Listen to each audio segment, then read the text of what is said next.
do you remember the first content drought? Back in the days of the Dark Below, before we had House of Wolves. Between Dark Below and House of Wolves? Yeah, the day before, well, the days before April 19th, when I believe April 19th was when House of Wolves launched that year. Yeah, because Dark Below was December, and then it was... But the thing is, even it's something I always think about, because even back then, like, adding 2 legendary weapons, we would have gone insane over. Like right? the things that Bungie has to do to impress the player base has just shot, and I'm sure they're well aware of this, just sharply rises. The older the game gets, the older the player base gets. Like, just adding a legendary weapon is like, okay, cool. Like, it's just it takes a lot more. Back in, you know, Dark Below House of Wolves, it was like, whoa, we're getting like a whole new gun, a whole like perk. Everything was just crazy exciting. Man, I remember the days. Good times. But we're not here to talk about the past. Yeah, I mean, to be honest, if back then we could have seen the stuff that is being announced now, we would have lost our minds. As someone who at that time had not seen The Taken King yet, but knew kind of that there was a huge story behind Oryx and Crota and this massive Osmium family that was just waiting to be unearthed. Oh my god. Easily one of the best stories in Destiny. I would have lost my mind if someone had pulled me briefly into the future and shown me first the Taken King trailer and then the Witch Queen trailer.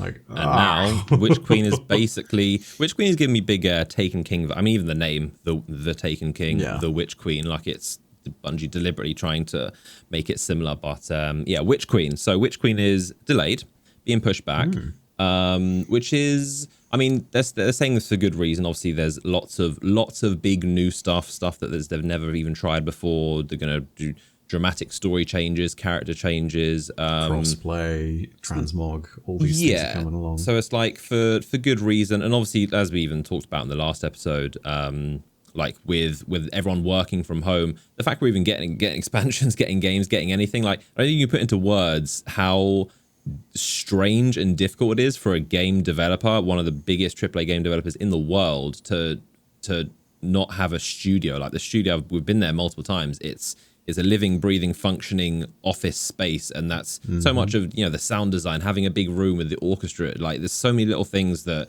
you would never think about that are crucial. So the fact we're even getting anything is a blessing. But it's not too obviously it sucks. It's bad news that the expansion is delayed and won't be coming out this year. But it's not crazily surprising. It's it's kind of fitting. What are your thoughts on that?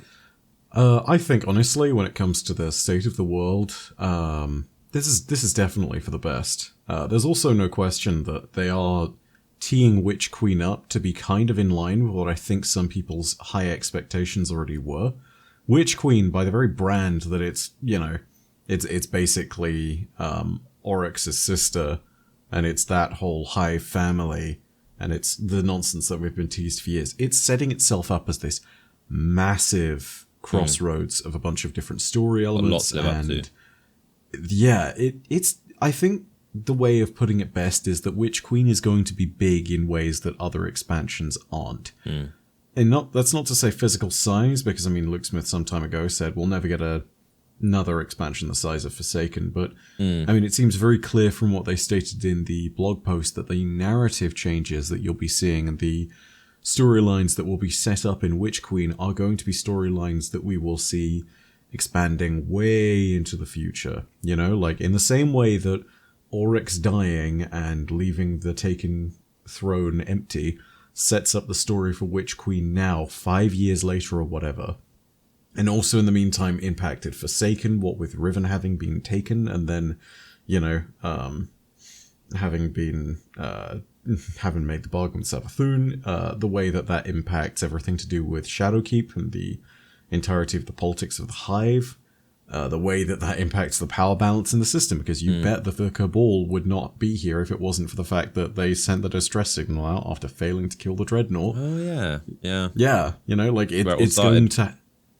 Exactly, right? The Dantalian Extra 6 is the reason Gaul shows up, and without Gaul we don't have Callus, and without Callus we don't have Keitel, and we don't have the almighty nearly being crashed into the city, all these other stuff. Like, it really is one of the major dominoes, and I think Bungie is at that point where they're really ready to push over another massive one that leads into a whole load of different storylines. And that's exciting, you know, that's really good. And if ever there was going to be a confluence that could be summed into a single character, it would undoubtedly be someone of the magnitude of Savathun. You know, you have all the different plot lines that cross her and all the different characters that she's affected in the universe, and there's no way that doesn't end up being important. So yeah, they're setting it up with that expectation, and I think that's a good thing for the long-term health of the game. Like, not for the sake of, oh my god, they need to make or break on this delivery, but more on the fact of, like, hey, you know, we understand that this long narrative that we're trying to tell is something that needs to push into the future, and in spite of Savathun's story being a, you know, inevitably what will hopefully be a peak in Destiny's storytelling stuff, we know that it's a peak in a mountain range. You got to keep going. Yeah. Yeah, I mean, it's a very mysterious expansion. It does make me wonder. You mentioned the Luke Smith saying, obviously, no more Forsaken size expansions. I would imagine Witch Queen. I mean, I wonder if that's still the case. I wonder if with all this time that Witch Queen will be probably maybe a little bit closer, maybe an edge between Beyond Light and maybe. But I mean, Forsaken to be like. Just to be clear, Forsaken was massive. It was a huge. There was so much content in there. Oh my god!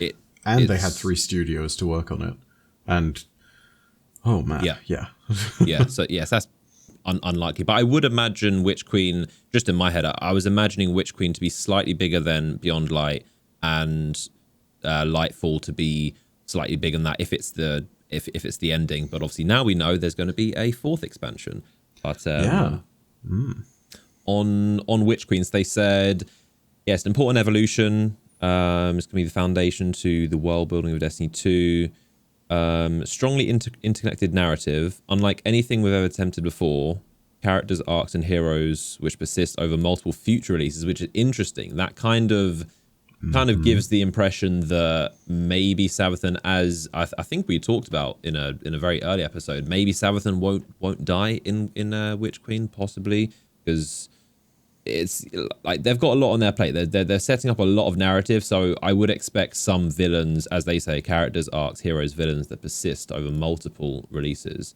And the conclusion of those releases will be the Light and Darkness saga, which we first introduced in Destiny, and obviously 2014 with Destiny 1. And then they realized they need to do another. What did they say exactly? They said we wanted. It's like what, closing the first chapter of Destiny and, you know, opening the way to something in the future, effectively, is kind of what the post implies. Yeah. Which, oh my gosh, it's kind of an amazing place to sit and be, if you think about it, because the long continuous thread that has dripped through all the stories that we've had thus far has been about darkness and light. And it's not always been, you know, holding solely true to that particular narrative at all times and places, but it's also been the narrative of growth. And I think especially now Bungie has found their feet with a lot of this stuff. They know what they want to do. And if they're telling another saga, good lord, who knows where they're going with that, you know? I mean, inevitably, I think they keep the game going. They have expansion plans after the unnamed expansion that will come after Lightfall. And all of that leads us to the very clear point of saying, like, hey, this world will continue going. It's just a case of where will Bungie take us? You know, that's a really exciting place to be, all things to be considered.